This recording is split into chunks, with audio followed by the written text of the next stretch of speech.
स्वतंत्रता सेनानियों के परिवार, अफसर, जेसीओ हुआ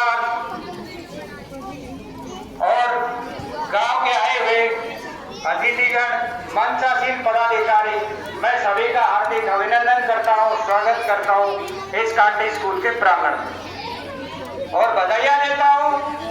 78वीं वर्षगांठ है जो स्वतंत्रता दिवस की, उसकी बहुत बहुत बधाइयां। वर्षगांठ 78वीं है, लेकिन 79वां स्वतंत्रता दिवस मनाया जा रहा है।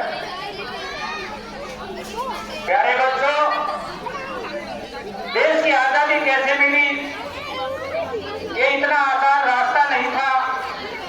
कई वक्ता चर्चा करते हैं इस पे। ये इतनी अच्छी सोच कैसे पैदा हुई कि हम आजादी के लिए खड़े हुए।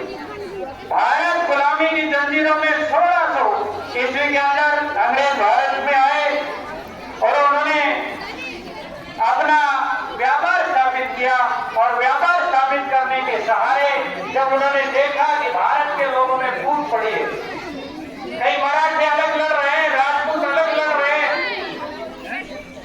और मुगल साम्राज्य अलग अपना क्षेत्र में वर्चस्व बनाए हुए, सभी एक देश के अंदर 500 देश बसे हुए थे, 543 रियासतें थी भारत के अंदर।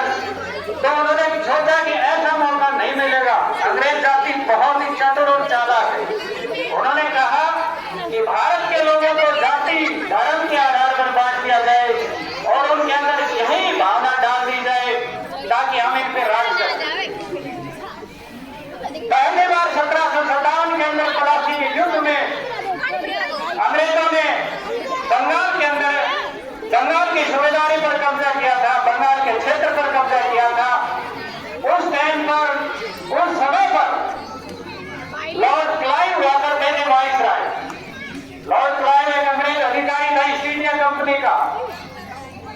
जब उन्होंने प्लासी के युद्ध में विजय हासिल की अंग्रेजी सेना ने, तो सैनिक भारत के थे और अंग्रेज तो सेनापति।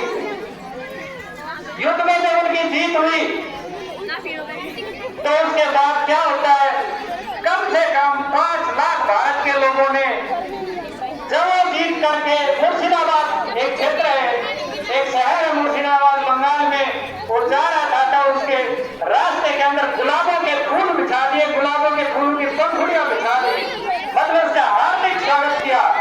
हराया है, जिनको हमने रोक दिया, जिनकी संस्कृति को खत्म कर दिया, वो हमारे लिए गुलाम लेके खड़े, तो हम इस देश में कई 200-300 वर्ष राज करेंगे। तभी जो उनकी सोच बनी। उसके बाद मेघालय आया। ज्यादा स्थिति इतिहास बताने की जरूरत नहीं है। मेघालय भारत के अंदर ऐसी शिक्षा नीति चालू कर दी कि राष्ट्र के अंदर भारत की संस्कृति और भारत की शिक्षा व्यवस्था को, संस्कृत को, उर्दू को, फारसी को, सभी को खत्म कर दिया और अंग्रेजी स्कूल स्थापित कर दिए, जिसके अंदर ईसाई धर्म का प्रचार किया जाने लगा।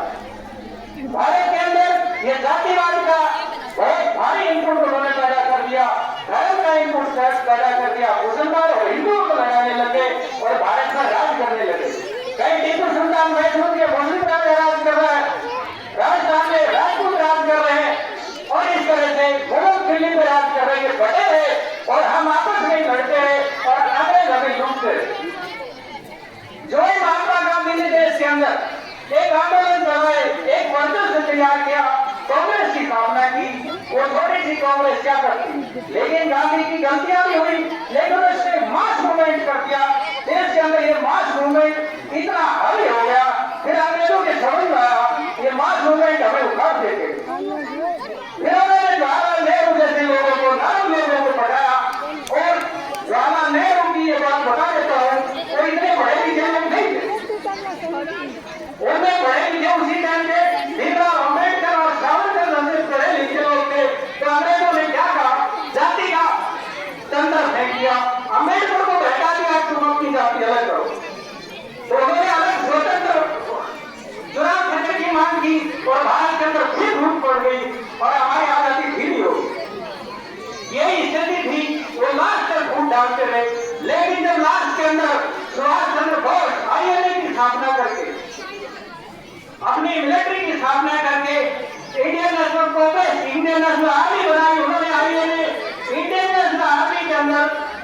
ने सेना को प्रभावित के लिए आग्रह किया। पूना में, जालंधर में, ग्वालियर में सब जगह सेना ने विद्रोह कर दिया और नेवी ने विद्रोह कर दिया। उससे 1940 के अंदर बॉम्बे में 12 महीने विद्रोह हुआ। तब अंग्रेजों को समझ में आ गया